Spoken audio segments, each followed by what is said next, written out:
Hi friends, ಎಲ್ಲರಿಗೂ welcome to Siddu Kannada medium YouTube ಚಾನಲ್ಗೆ. ಈ ಒಂದು ವಿಡಿಯೋದಲ್ಲಿ ನಾನು ನಿಮಗೆ ಸೆಕೆಂಡ್ PUC ಅಕೌಂಟೆನ್ಸಿ ಎನ್ಯುವಲ್ ಎಕ್ಸಾಮ್ನಲ್ಲಿ ಕೇಳುವಂಥ ಕೆಲವೊಂದು important 1 marks and 2 marks question ಬಗ್ಗೆ ಡಿಸ್ಕಸ್ ಮಾಡ್ತಾ ಇದ್ದೀನಿ. ಹಾಗಾಗಿ ಈ ಒಂದು ವಿಡಿಯೋನ ಯಾವುದೇ ರೀತಿ ಸ್ಕಿಪ್ ಮಾಡದೆ ಸಂಪೂರ್ಣವಾಗಿ ನೋಡಿ, ಅಂದರೆ ಮಾತ್ರ ಈ ಒಂದು ವಿಡಿಯೋ ಅರ್ಥ ಆಗುತ್ತೆ ಮತ್ತು ಯಾವ ಇಂಪಾರ್ಟೆಂಟ್ ಕ್ವಶನ್ ಅನ್ನೋದು ಗೊತ್ತಾಗುತ್ತೆ. ಬನ್ನಿಯಾಗಿದ್ದರೆ ವಿಡಿಯೋನ ಸ್ಟಾರ್ಟ್ ಮಾಡೋಣ. ವಿಡಿಯೋನ ಸ್ಟಾರ್ಟ್ ಮಾಡೋಕ್ಕಿಂತ ಮುಂಚೆ ಯಾರೆಲ್ಲ ನಮ್ಮ ಚಾನಲ್ ಹೊಸದಾಗಿ ನೋಡಿದಾರ ಪ್ಲೀಸ್ ನಮ್ಮ ಚಾನಲನ್ನು ಸಬ್ಸ್ಕ್ರೈಬ್ ಮಾಡ್ಕೊಳ್ಳಿ ಮತ್ತು ಸಪೋರ್ಟ್ ಮಾಡಿ. ಫಸ್ಟ್ ಒಂದು question, give an example for not for profit organisation. Friends, ಇಲ್ಲಿ ನಾವು ಯಾವುದೇ ಒಂದು ಕ್ವಶನ್ಗೆ ಆನ್ಸರ್ ಮಾಡಬೇಕಾದ್ರೆ ಆ ಒಂದು ಕ್ವಶನ ಸರಿಯಾಗಿ ಅರ್ಥ ಮಾಡ್ಕೋಗುತ್ತದೆ. ಯಾಕಂದರೆ ಆ ಸರಿಯಾಗಿ ಅರ್ಥ ಮಾಡ್ಕೊಳ್ಳದೆ ನಾವು ಆನ್ಸರ್ ಮಾಡಿದರೆ ಆ ಒಂದು ಕ್ವಶನ್ ನಮಗೆ ಆನ್ಸರ್ ಗೊತ್ತಿದ್ದರೂ ಕೂಡ ಕ್ವಶನ್ಗೆ ನಾವು ತಪ್ಪಾಗಿ ಆನ್ಸರ್ ಬರ್ಬಿಡ್ತೀವಿ. ಹಾಗಾಗಿ ಸರಿಯಾಗಿ ಆ ಒಂದು ಕ್ವಶನ್ನ ಅರ್ಥ ಮಾಡ್ಕೊಳ್ಬೇಕಾಗುತ್ತೆ. ಇಲ್ಲಿ ಅವ್ರು ಏನು ಕೇಳಿದ್ರೆ ಅಂದರೆ give an example for not for profit organisation, ಅಂದರೆ ನಾಟ್ ಫಾರ್ ಪ್ರಾಫಿಟ್ ಆರ್ಗನೈಸ್ಗೆ ಒಂದು ಉದಾಹರಣೆ ಕೊಡಿ ಅಂತ ಕೇಳಿದ್ದಾರೆ. ಇಲ್ಲಿ ಫಸ್ಟ್ ಆಫ್ ಆಲ್ ನಾವು ಕ್ವಶನ್ಗೆ ಆನ್ಸರ್ ಮಾಡೋಕ್ಕಿಂತ ಮುಂಚೆ ನಾಟ್ ಫಾರ್ ಪ್ರಾಫಿಟ್ ಆರ್ಗನೈಸೇಷನ್ ಅಂದರೆ ಏನನ್ನ ತಿಳ್ಕೊಬೇಕಾಗುತ್ತೆ. ಇಲ್ಲಿ ನಾಟ್ ಫಾರ್ ಪ್ರಾಫಿಟ್ ಆರ್ಗನೈಸೇಷನ್ ಅಂದರೆ which organisation are form to social service and welfare of society without any business motive. ಅಂದರೆ ಕನ್ನಡದಲ್ಲಿ ಯಾವ ಸಂಸ್ಥೆಗಳು ಯಾವುದೇ ಒಂದು ವ್ಯವಹಾರ ಅಥವಾ ಲಾಭದ ಉದ್ದೇಶವಿಲ್ಲದೆ ಸಮಾಜದ ಕಲ್ಯಾಣ ಮತ್ತು ಸಾರ್ವಜನಿಕರ ಸೇವೆಯನ್ನು ಮಾಡುತ್ತಿರುವ ಸಂಸ್ಥೆಗಳಿಗೆ ನಾವು ನಾಟ್ ಫಾರ್ ಪ್ರಾಫಿಟ್ ಆರ್ಗನೈಸೇಷನ್ ಅಂತೀವಿ, ಅಥವಾ ಲಾಭದಾಯಕವಲ್ಲದ ಸಂಸ್ಥೆಗಳು ಅಂತ ಕರಿತೀವಿ. ಇದಕ್ಕೆ for example hospital, school, college, trust ಇವೆಲ್ಲ ಯಾವುದೇ ರೀತಿಯ ಒಂದು ಲಾಭದ ಉದ್ದೇಶವಿಲ್ಲದೆ ಸಮಾಜದ ಕಲ್ಯಾಣ ಅಥವಾ ಸಾರ್ವಜನಿಕರ ಸೇವೆಯನ್ನು ಒದಗಿಸುವ ಸಲುವಾಗಿ ಇವು ಸ್ಟಾರ್ಟ್ ಆಗಿರ್ತವೆ. ಇನ್ನು second one, what is the motive of not for profit organisation. ಇಲ್ಲಿ ಏನು ಕೇಳಿದ್ರೆ ಅಂದರೆ ನಾಟ್ ಫಾರ್ ಪ್ರಾಫಿಟ್ ಆರ್ಗನೈಸೇಷನ್ನ ಮೋಟಿವ್ ಅಂದರೆ ಉದ್ದೇಶ ಏನಂತ ಕೇಳಿದ್ದಾರೆ. ಲಾಭದಾಯಕವಲ್ಲದ ಸಂಸ್ಥೆಗಳ ಉದ್ದೇಶ ಏನಂತ ಕೇಳಿದರೆ, ಹಾಗಾಗಿ ಇಲ್ಲಿ ಏನಂದ ಆನ್ಸರ್ ಏನಂದರೆ ರೆಂಡರಿಂಗ್ ಸರ್ವಿಸ್ ಟು ಪಬ್ಲಿಕ್. ಇಲ್ಲಿ ಏನಂದರೆ ರೆಂಡರಿಂಗ್ ಅಂದರೆ ಒದಗಿಸುವುದು, ಸರ್ವಿಸ್ ಸೇವೆ ಯಾರಿಗೆ, ಟು ಪಬ್ಲಿಕ್ ಅಂದರೆ ಸಾರ್ವಜನಿಕರಿಗೆ ಸೇವೆಯನ್ನು ಒದಗಿಸುವುದು, ಇದರ ಉದ್ದೇಶ ಆಗಿರುತ್ತೆ. ಯಾವುದರ ಉದ್ದೇಶ? ನಾಟ್ ಫಾರ್ ಪ್ರಾಫಿಟ್ ಆರ್ಗನೈಸ್ ಸಂಸ್ಥೆಗಳ ಉದ್ದೇಶ ಆಗಿರ್ತೈತಿ. ಇನ್ನು third one, where do you show opening bank overdraft in receipt and payment account. ಇಲ್ಲಿ ನಾವು ರಿಸಿಪ್ಟ್ ಆ್ಯಂಡ್ ಪೇಮೆಂಟ್ ಅಕೌಂಟ್ನಲ್ಲಿ ಓಪನಿಂಗ್ ಬ್ಯಾಂಕ್ ಓವರ್ ಡ್ರಾಫ್ಟ್ನ ಎಲ್ಲಿ ತೋರಿಸ್ತೀವಿ ಅಂತ ಕೇಳಿದ್ದಾರೆ ಅವರು. ಕ್ರೆಡಿಟ್ ಸೈಡ್ ತೋರಿಸ್ತೀವಿ ಅಥವಾ ಡೆಬಿಟ್ ಸೈಡ್ ತೋರಿಸ್ತೀವಿ ಅನ್ನೋದನ್ನ ಕೇಳಿದರೆ ಇಲ್ಲಿ ಕರೆಕ್ಟ್ ಆನ್ಸರ್ ಯಾವಾಗ, credit side of receipt and payment account. ಎಲ್ಲಿ ತೋರಿಸ್ತೀವಿ ಅಂದರೆ ರಿಸಿಪ್ಟ್ ಆ್ಯಂಡ್ ಪೇಮೆಂಟ್ ಅಕೌಂಟ್ನ ಕ್ರೆಡಿಟ್ ಸೈಡ್ನಲ್ಲಿ ನಾವು ಓಪನಿಂಗ್ ಬ್ಯಾಂಕ್ ಓವರ್ ಡ್ರಾಫ್ಟ್ನ ತೋರಿಸ್ತೀವಿ. ಇನ್ನು fourth one, name any one final account of not for profit organisation. Not for profit ಆರ್ಗನೈಸೇಷನ್ನ ಯಾವುದಾದ್ರೂ ಒಂದು ಫೈನಲ್ ಅಕೌಂಟ್ನ ತಿಳಿಸಿ ಅಂತ ಕೇಳಿದ್ದಾರೆ. ಇಲ್ಲಿ ಇದಕ್ಕೆ ಸರಿಯಾದ ಆನ್ಸರ್ ಯಾವುದಾದ್ರೂ ಒಂದು ಬರಿಬೋದು ಅಥವಾ ನಾವು ಎರಡನ್ನೂ ಬರಿಬೋದು. ಇದಕ್ಕೆ ಒಂದು receipt and payment account, second one income and expenditure account. Fifth one, state any one major source of income of not for profit organisation. Not for profit ಆರ್ಗನೈಸೇಷನ್ನ ಯಾವುದಾದ್ರೂ ಒಂದು ಆದಾಯದ ಮೂಲವನ್ನು ತಿಳಿಸಿ ಅಂತ ಕೇಳಿದ್ದಾರೆ. ಫಸ್ಟ್ ಆಫ್ ಆಲ್ ಸ್ಟೂಡೆಂಟ್ಸ್, ನಾವು ಅಲ್ಲಿ ಯಾವುದೋ ಒಂದು ಕ್ವಶನ್ಗೆ ಆನ್ಸರ್ ಬರಬೇಕಾದ್ರೆ ಅದನ್ನ ಕ್ವಶನ್ ಏನು ಎಕ್ಸ್ಪೆಕ್ಟ್ ಮಾಡ್ತಾಯಿದ್ದ ನಾವು ತಿಳ್ಕೊಬೇಕಾಗುತ್ತೆ ಮತ್ತು ಆ ಒಂದು ಕ್ವಶನ್ನ ನಾವು ಸರಿಯಾಗಿ ಅರ್ಥ ಮಾಡ್ಕೋಬೇಕಾಗುತ್ತೆ. ಅಂದರೆ ಮಾತ್ರ ನಾವು ಸರಿಯಾಗಿ ಆನ್ಸರ್ ಬರೋಕ್ಕೆ ಸಾಧ್ಯ ಆಗುತ್ತೆ. ಇಲ್ಲಿ ಏನು ಕೇಳಿದ್ರೆ ನಾಟ್ ಫಾರ್ ಪ್ರಾಫಿಟ್ ಆರ್ಗನೈಸೇಷನ್ನ ಯಾವುದಾದ್ರೂ ಒಂದು ಆದಾಯದ ಮೂಲ ಅಂದರೆ ಆ ಒಂದು ಸಂಸ್ಥೆಗಳಿಗೆ ಯಾವುದರಿಂದ ಆದಾಯ ಬರುತ್ತೆ ಅಂತ ಕೇಳಿದ್ದಾರೆ. ಇಲ್ಲಿ ಅದಕ್ಕೆ ಸರಿಯಾಗಿ answer subscription from its members. ಅಂದರೆ ಈ ಒಂದು ಸಂಸ್ಥೆಗಳಿಗೆ ಕೆಲವೊಂದು ಮೆಂಬರ್ಸ್ ಅಂತ ಇರ್ತೇವೆ, ಆ ಒಂದು ಮೆಂಬರ್ಸಿಂದ ಒಂದು ವರ್ಷಕ್ಕೆ ಇಂತಿಷ್ಟು ಸಬ್ಸ್ಕ್ರಿಪ್ಷನ್ ಅಂತ ಕೊಡ್ತಾರೆ. ಸಬ್ಸ್ಕ್ರಿಪ್ಷನ್ ಕೊಟ್ಟು ಮೆಂಬರ್ಶಿಪ್ ತೊಗೊತಾರೆ. ಅದರಿಂದ ಕೂಡ ಈ ಒಂದು ಸಂಸ್ಥೆಗಳ ಆದಾಯ ಬರುತ್ತೆ.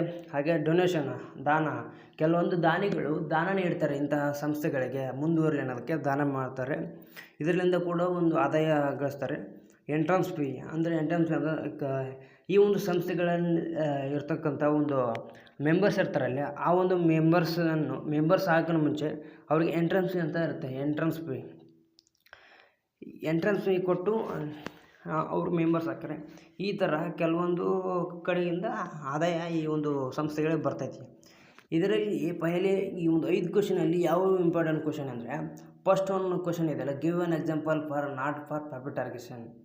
ಈ ಒಂದು ಕ್ವಶನ್ ಕೂಡ ಅತಿ ಹೆಚ್ಚು ಬಾರಿ ಆ್ಯನ್ಯುವಲ್ ಎಕ್ಸಾಮ್ನಲ್ಲಿ ಕೇಳಿದ್ದಾರೆ. ಹಾಗಾಗಿ ಈ ಒಂದು ಕ್ವಶನ್ ತುಂಬ ಅಂದರೆ ಇಂಪಾರ್ಟೆಂಟ್ ಆಗುತ್ತೆ. ಮತ್ತು ಸೆಕೆಂಡ್ ಏನು, ವಾಟ್ ಈಸ್ ದ ಮೋಟಿವ್, ಇದು ಕೂಡ ಇಂಪಾರ್ಟೆಂಟೇ. ಯಾಕಂದರೆ ಇದನ್ನು ಕೂಡ ಒಂದನ್ನು 2 ಸಾರಿ ಕೇಳಿದ್ದಾರೆ ಆ್ಯನ್ಯುವಲ್ ಎಕ್ಸಾಮ್ನಲ್ಲಿ, ಇದು ಕೂಡ ಇಂಪಾರ್ಟೆಂಟು. ಮತ್ತು ಇಲ್ಲಿ ಥರ್ಡ್ ಒನ್ ಇದೆಯಲ್ಲ, ಅದೇನು ಅಷ್ಟೊಂದು ಇಂಪಾರ್ಟೆಂಟ್ ಇಲ್ಲ. ಮತ್ತು ಫೋರ್ತ್ ಒನ್, ಇದು ಕೂಡ ಸ್ವಲ್ಪ ಇಂಪಾರ್ಟೆಂಟ್ ಇದೆ. Name any one final account of not for profit organisation. ಇದು ಒಮ್ಮೆ ಕೇಳಿದಂಗಿದೆ, ಅಷ್ಟೊಂದು ಕೇಳಿಲ್ಲ. ಮತ್ತು fifth one, state any one, ಇದು ಕೂಡ ಭಾಳ ಇಂಪಾರ್ಟೆಂಟ್ ಇದೆ. ಇದು ಕೂಡ ಒಂದು ಪ್ರಿಪೇರ್ ಆಗಿ. ಇದರಲ್ಲಿ ಒಂದು 5 ಕ್ವಶನಲ್ಲಿ 3 ಕ್ವಶನ್ ಅಂತೂ ಭಾಳ ಅಂದರೆ ಇಂಪಾರ್ಟೆಂಟ್ ಇದೆ.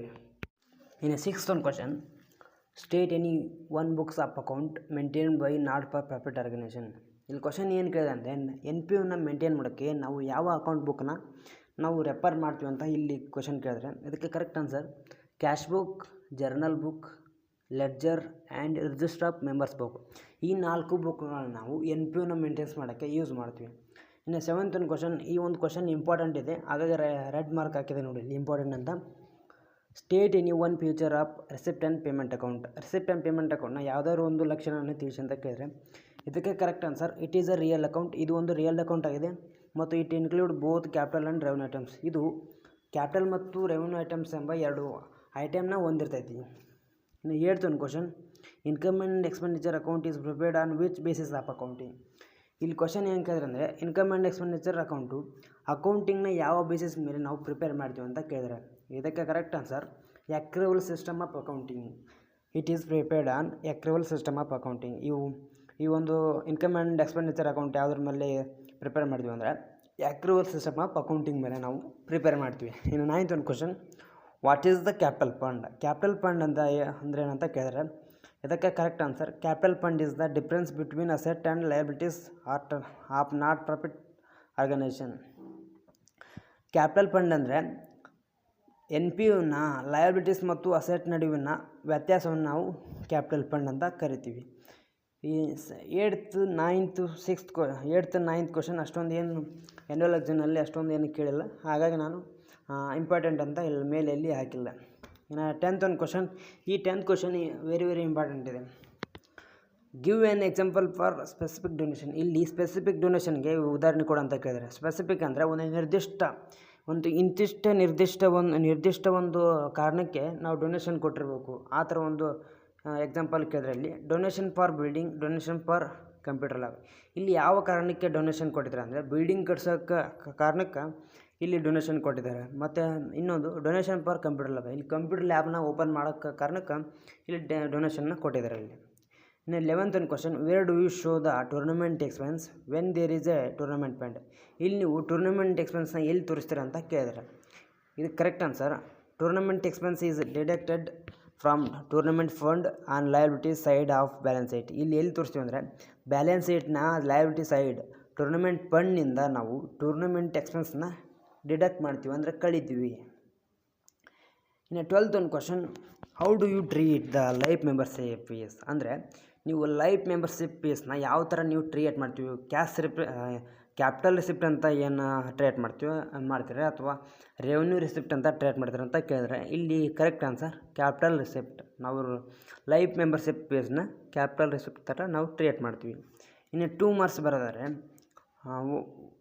1ನೇ question, what are the not for profit organisation. ಅಲ್ಲಿ 1 ಮಾರ್ಕ್ಸ್ನಲ್ಲಿ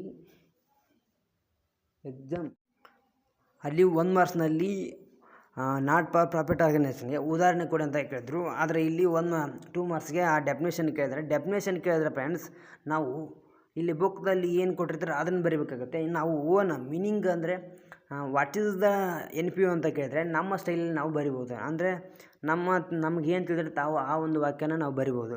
ಅಲ್ಲಿ ಡಿಫೈನ್ ದ NPO ಅಂತ ಕೇಳಿದ್ರೆ ನಾವು ಬುಕ್ದಲ್ಲಿ ಏನು ಕೊಟ್ಟಿರ್ತಾರೆ ಅದನ್ನು ಬರಿಬೇಕಾಗುತ್ತೆ. ಇದು ಫಸ್ಟ್ ಒಂದು ಕ್ವಶನ್ ವೆರಿ ಇಂಪಾರ್ಟೆಂಟ್ ಇದೆ. ಯಾಕಂದರೆ ಇದನ್ನ ಆ್ಯನ್ಯುವಲ್ ಎಕ್ಸಾಮ್ನಲ್ಲಿ ಸುಮಾರು ಸಲ ಕೇಳಿದ್ರೆ, ಹಾಗಾಗಿ ಈ ಒಂದು ಕ್ವಶನ್ ಜಾಸ್ತಿ ಪ್ರಿಪೇರ್ ಆಗಿದೆ. ಇನ್ನು ಸೆಕೆಂಡ್ ಒಂದು question, give any 2 example for not for profit organisation. NPOಗೆ ಯಾವುದಾದ್ರೂ 2 ಉದಾಹರಣೆ ಕೊಡಿ ಅಂತ ಕೇಳಿದರೆ, ಅಂದರೆ ಲಾಭದಾಯಕವಲ್ಲದ ಸಂಸ್ಥೆಗೆ ಯಾವುದಾದ್ರೂ 2 ಉದಾಹರಣೆ ಕೊಡಿ ಅಂತ ಕೇಳಿದರೆ, ಇದಕ್ಕೆ ಹಾಸ್ಪಿಟಲ್, ಸ್ಕೂಲ್, ಕಾಲೇಜ್, ಟ್ರಸ್ಟ್. ಇಲ್ಲ 4 ಒಂದು ಎಕ್ಸಾಂಪಲ್ ಕೊಟ್ಟಿದ್ದಾರೆ, ಅದರಲ್ಲಿ ಒಂದು 2 ಅಥವಾ 3 ಬರೀಬೋದು. ಇನ್ನು ಥರ್ಡ್ ಒಂದು question, state any 2 features of not for profit organisation. ಇಲ್ಲಿ ಕ್ವಶನ್ ಏನು ಕೇಳಿದೆ ಅಂದರೆ, ನಾಟ್ ಫಾರ್ ಪ್ರಾಫಿಟ್ ಆರ್ಗನೈಸೇಷನ್ ಯಾವುದಾದ್ರೂ 2 ಲಕ್ಷಣಗಳನ್ನು ತಿಳಿಸಿ ಅಂತ ಕೇಳಿದರೆ, ಇಲ್ಲಿ 2 ಪಾಯಿಂಟ್ಸ್ ಕೊಟ್ಟಿದ್ದಾರೆ. They are organise as the trust or society. ಈ ಒಂದು ಸಂಸ್ಥೆಗಳು ಟ್ರಸ್ಟ್ ಅಥವಾ ಸೊಸೈಟಿಗಳಾಗಿ ಸ್ಥಾಪನೆ ಆಗಿರ್ತವೆ ಅಂತ ಕೊಟ್ಟಿದ್ದಾರೆ. ಇನ್ನು 2ನೇ point, they do not undertake business or trading activities. ಈ ಒಂದು ಸಂಸ್ಥೆಗಳು ಯಾವುದೇ ರೀತಿ ಬಿಸ್ನೆಸ್ ಅಥವಾ ವ್ಯವಹಾರ ಚಟುವಟಿಕೆಗಳನ್ನು ನಡೆಸೋದಿಲ್ಲ ಅಂತ ಇಲ್ಲಿ ಕೊಟ್ಟಿದ್ದಾರೆ.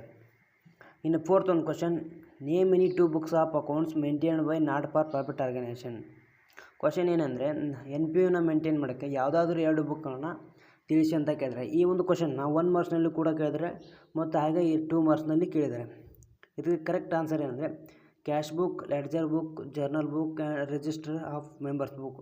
ಈ 4 ಬುಕ್ಗಳನ್ನ NPOನ ಮೇಂಟೈನ್ ಮಾಡೋಕ್ಕೆ ನಾವು ಯೂಸ್ ಮಾಡ್ತೀವಿ. ಇನ್ನು ಫಿಫ್ತ್ ಒಂದು question, give the meaning of receipt and payment account. ಇಲ್ಲಿ ರಿಸಿಪ್ಟ್ ಆ್ಯಂಡ್ ಪೇಮೆಂಟ್ ಅಕೌಂಟ್ ಅಂದರೆ ಏನಂತ ಕೇಳಿದ್ದಾರೆ.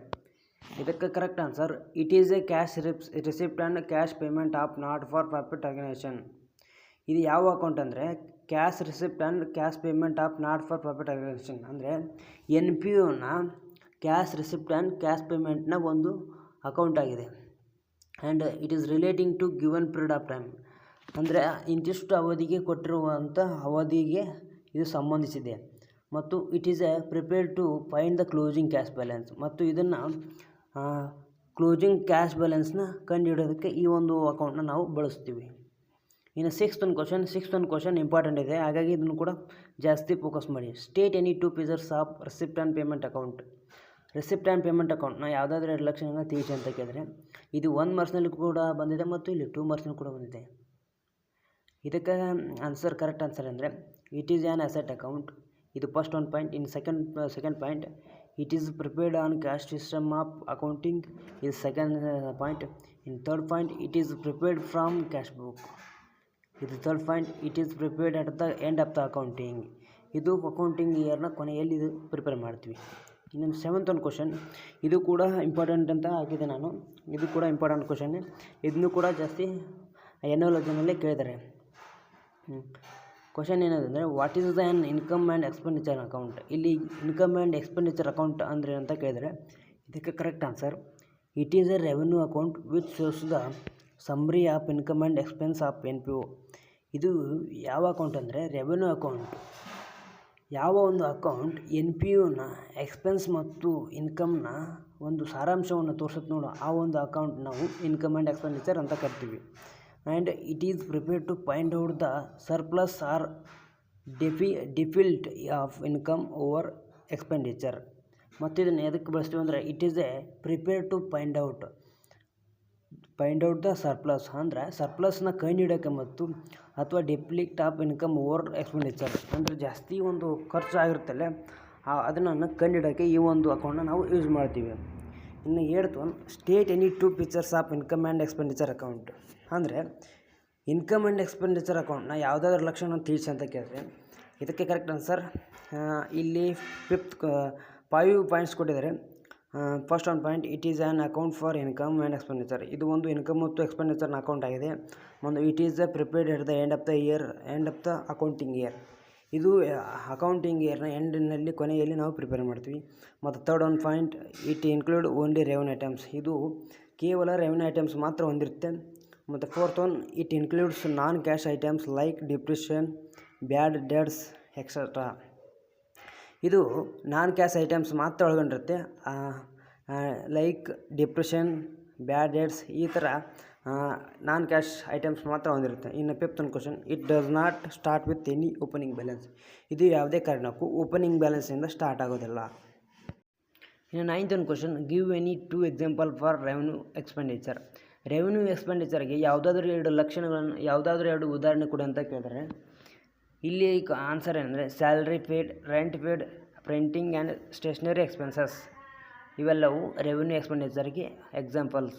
ಇನ್ನು 10th ಒಂದು question, give any 2 example for capital expenditure. Capital ಎಕ್ಸ್ಪೆಂಡಿಚರ್ಗೆ ಯಾವುದಾದ್ರೂ 2 ಎಕ್ಸಾಂಪಲ್ ಕೊಡು ಅಂತ ಕೇಳಿದ್ರೆ, ಇದಕ್ಕೆ ಸರಿಯಾದ answers, purchase of buildings, expenses incurred on purchase of assets. ಇನ್ನು 11th one give any 2 example for revenue receipt. Revenue ರಿಸಿಪ್ಟ್ಗೆ ಯಾವುದಾದ್ರೂ 2 ಉದಾಹರಣೆ ಕೊಡಿ ಅಂತ ಕೇಳಿದರೆ, ರೆವೆನ್ಯೂ ರಿಸಿಪ್ಟ್ ಅಂದರೆ ಇಲ್ಲಿ ಇಂಟ್ರೆಸ್ಟ್ ರಿಸೀವ್ಡ್ ಆಗಿದೆ ಮತ್ತು ಕಮಿಷನ್ ರಿಸೀವ್ಡ್ ಅಂದರೆ ನಮಗೆ ಬಂದಿರುತ್ತೆ. ರೆವೆನ್ಯೂ ರಿಸಿಪ್ಟ್ ಅಂದರೆ ರಿಸಿಪ್ಟ್ ಅಂದರೆ ನಮಗೆ ಬರೋದು, ಹಾಗಾಗಿ ಇಲ್ಲಿ ರೆವೆನ್ಯೂ ರಿಸಿಪ್ಟ್ ಅಂತ ಕೊಟ್ಟಿದ್ದಾರೆ. ರೆಂಟ್ ರಿಸೀವ್ಡ್ ಆಗಿದೆ ನಮಗೆ, ಅಂದ್ರೆ ಬಾಡಿಗೆ ಕೊಟ್ಟಿದ್ದಾರೆ. ಇನ್ನು 12th one give any 2 example capital receipt. Capital ರಿಸಿಪ್ಟ್ಗೆ ಯಾವುದಾದ್ರೂ 2 ಎಕ್ಸಾಂಪಲ್ ಕೊಡಿ ಅಂತ ಕೇಳಿದ್ರೆ, life membership is amount received on sale of buildings. ಇನ್ನು 13 state 2 difference between receipt and payment account and income and expenditure account. ಈ ಕ್ವಶನ್ ಹೇಗಾದ್ರೆ ಅಂದರೆ, income and expenditure account ಮತ್ತು ರಿಸಿಪ್ಟ್ ಆ್ಯಂಡ್ ಪೇಮೆಂಟ್ ಅಕೌಂಟ್ ನಡುವಿನ ಯಾವುದಾದ್ರೂ 2 ಲಕ್ಷಣಗಳನ್ನ ಇಲ್ಲಿ ಬರಿಬೇಕು ನಾವು. ಇಲ್ಲಿ ಏನು ಕೊಟ್ಟಿದೆ ಅಂದರೆ, ರಿಸಿಪ್ಟ್ ಆ್ಯಂಡ್ ಪೇಮೆಂಟ್ ಅಕೌಂಟ್ನಲ್ಲಿ ಫಸ್ಟ್ ಒಂದು ಪಾಯಿಂಟ್ ಏನು ಕೊಟ್ಟಿದ್ದಾರೆ ಅಂದರೆ, it is A summary of cash book. ಇದು ಕ್ಯಾಶ್ ಬುಕ್ನ ಒಂದು ಸಾರಾಂಶವನ್ನು ತಿಳಿಸುವ ಬುಕ್ ಆಗಿದೆ. ಮತ್ತು ಇನ್ಕಮ್ ಆ್ಯಂಡ್ ಎಕ್ಸ್ಪೆಂಡಿಚರ್ ಅಕೌಂಟ್ನಲ್ಲಿ ಫಸ್ಟ್ ಪಾಯಿಂಟ್ ಏನು ಕೊಟ್ಟಿದ್ದಾನೆ, it is a just like A profit and loss account. ಇದು ಪ್ರಾಫಿಟ್ ಆ್ಯಂಡ್ ಲಾಸ್ ಅಕೌಂಟ್ ಥರ ಇರುತ್ತೆ ಯಾವುದು ಇನ್ಕಮ್ ಆ್ಯಂಡ್ ಎಕ್ಸ್ಪೆಂಡಿಚರ್ ಅಕೌಂಟ್. ಮತ್ತು ಸೆಕೆಂಡ್ ಒಂದು ಪಾಯಿಂಟ್ ರಿಸಿಪ್ಟ್ ಆ್ಯಂಡ್ ಸೈಡಲ್ಲಿ it include both capital and revenue items. ಇದು ಕ್ಯಾಪಿಟಲ್ ಮತ್ತು ರೆವೆನ್ಯೂ ಐಟಮ್ಸ್ ಎರಡನ್ನೂ ಕೂಡ ಒಳಗೊಂಡಿರ್ತದೆ. ಯಾವ ಅಕೌಂಟ್ ಅಂದರೆ receipt and payment account capital ಮತ್ತು ರೆವೆನ್ಯೂ ಐಟಮ್ ಎರಡನ್ನೂ ಕೂಡ ಒಳಗೊಂಡಿರುತ್ತೆ. ಆದರೆ ಇನ್ಕಮ್ ಆ್ಯಂಡ್ ಎಕ್ಸ್ಪೆಂಡಿಚರ್ ಅಕೌಂಟ್ ಬರೀ ರೆವೆನ್ಯೂ ಐಟಮ್ಸ್ ಮಾತ್ರ ಹೊಂದಿರ್ತೈತಿ. ಇನ್ನು 14 one what is the capital fund. Capital fund ಅಂತಂದರೆ ಕೇಳಿದ್ರೆ 1 ಮಾರ್ಕ್ಸ್ ಕೇಳಿದ್ರೆ, ಇಲ್ಲಿ 2 ಮಾರ್ಕ್ಸ್ನಲ್ಲಿ ಕೂಡ ಕೇಳಿದರೆ, ಹಾಗಾಗಿ ಇದೇನು ಅಷ್ಟೊಂದು ಇಂಪಾರ್ಟೆಂಟ್ ಇಲ್ಲ. 15 ವಾಟ್ ಆರ್ ದ ಲೆಗಸೀಸ್ ಅಂದರೆ ಏನಂತ ಕೇಳಿದ್ರೆ, ಅದೇ ಇದು ಭಾಳ ಸರಿ ಆ್ಯನ್ಯುವಲ್ ಎಕ್ಸಾಮ್ನಲ್ಲಿ ಈ ಒಂದು ಕ್ವಶನ್ನ ಕೇಳಿದರೆ, ಹಾಗಾಗಿ ಈ ಒಂದು ಕ್ವಶನ್ ಮೇಲೆ ಜಾಸ್ತಿ ಫೋಕಸ್ ಮಾಡಬೇಕು. ಇಲ್ಲಿ ಆನ್ಸರ್ ಏನು ಕೊಟ್ಟಿದ್ದಾರೆ ಅಂದರೆ, legacies are the gifts or donation. ಇವು ಏನಂದರೆ ಗಿಫ್ಟ್ಸ್ ಅಂದರೆ ಬಹುಮಾನ ಅಥವಾ ಕೊಡುಗೆ ಅಥವಾ ದಾನ, received by NPO under a will on the death of donor. ಇಲ್ಲಿ ಡೋನರ್ ಯಾರಂದರೆ, ಒಬ್ಬ ವ್ಯಕ್ತಿ ತಾನು ಸಾಯೋ ಮುನ್ನ ಒಂದು ವಿಲ್ ಅಂತ ಬರಿತಾನೆ. ಆ ವಿಲ್ನಲ್ಲಿ ಏನು ಬರೆದಿರ್ತಾನೆ ಅಂದರೆ, ತನ್ನ ಆಸ್ತಿ ಅಥವಾ ತನ್ನ ಹಣವನ್ನು ತನ್ನ ಸತ್ತ ಮೇಲೆ ಇಂಥ ಜನರಿಗೆ ಅಥವಾ ಇಂಥ ಸಂಸ್ಥೆಗಳಿಗೆ ಸೇರಲಿ ಅಂತ ಆ ಒಂದು ವಿಲ್ನಲ್ಲಿ ಬರೆದಿರ್ತಾನೆ. ಇಂಥ ವಿಲ್ಗಳಿಗೆ ನಾವೇನಂತೀವಿ ಅಂದರೆ ಲೆಗಸೀಸ್ ಅಂತ ಕರಿತೀವಿ. ಈ ಕ್ವಶನನ್ನು ಭಾಳ ಸರಿ ಆ್ಯನ್ಯುವಲ್ ಎಕ್ಸಾಮ್ನಲ್ಲಿ ಕೇಳಿದ್ದಾರೆ, ಹಾಗಾಗಿ ಈ ಒಂದು ಕ್ವಶನ್ನ ಜಾಸ್ತಿ ಪ್ರಾಕ್ಟೀಸ್ ಮಾಡಿ. ಇನ್ನು 16 ವಾಟ್ ಈಸ್ ದ ಆನರಿಸಮ್. ಇಲ್ಲಿ ಆನರಿಸಮ್ ಅಂದರೆ ಏನಂತ ಕೇಳಿದ್ರೆ, it is the payment to person for service rendered by him to concern. ಅಂದರೆ ಇದು ಪೇಮೆಂಟ್ ಅಂದರೆ it is a payment to person, ಒಬ್ಬ ವ್ಯಕ್ತಿಗೆ ನಾವು ಹಣವನ್ನು ಪಾವತಿಸುವುದು. ಎದಕ್ಕೆ ಯಾವುದೋ ಒಂದು ಕಾರಣಕ್ಕಂದರೆ, for the service render by him to concern ಅಂದರೆ ಅವನು ಒಂದು ಸರ್ವಿಸ್ ಮಾಡಿರ್ತಾನೆ, ಹಾಗಾಗಿ ಅವನಿಗೆ ನಾವು ಇದನ್ನು ಪೇಮೆಂಟ್ನ ನಾವು ಪಾವತಿ ಮಾಡಬೇಕು. And it is revenue expenditure, ಇದು ರೆವೆನ್ಯೂ ಎಕ್ಸ್ಪೆಂಡಿಚರ್ ಆಗಿದೆ. ಹಾಗಿದ್ದರೆ ಈ ಒಂದು ವಿಡಿಯೋ ಇಷ್ಟ ಆಗಿದ್ದರೆ ನಮ್ಮ ಒಂದು ಚಾನಲ್ನ ಸಬ್ಸ್ಕ್ರೈಬ್ ಮಾಡ್ಕೊಳ್ಳಿ ಮತ್ತು ಈ ಒಂದು ವಿಡಿಯೋನ ಎಲ್ಲ ಸೆಕೆಂಡ್ PUC ವಿದ್ಯಾರ್ಥಿಗಳಿಗೆ ಶೇರ್ ಮಾಡಿ. ಹಾಗೆ ಈ ಒಂದು ವಿಡಿಯೋದಲ್ಲಿ ಯಾವುದೇ ಥರ ಮಿಸ್ಟೇಕ್ ಕಂಡು ಬಂದಲ್ಲಿ ಕಮೆಂಟ್ ಬಾಕ್ಸ್ನಲ್ಲಿ ಕಮೆಂಟ್ ಮಾಡಿ. ಎಲ್ಲರಿಗೂ ಧನ್ಯವಾದಗಳು.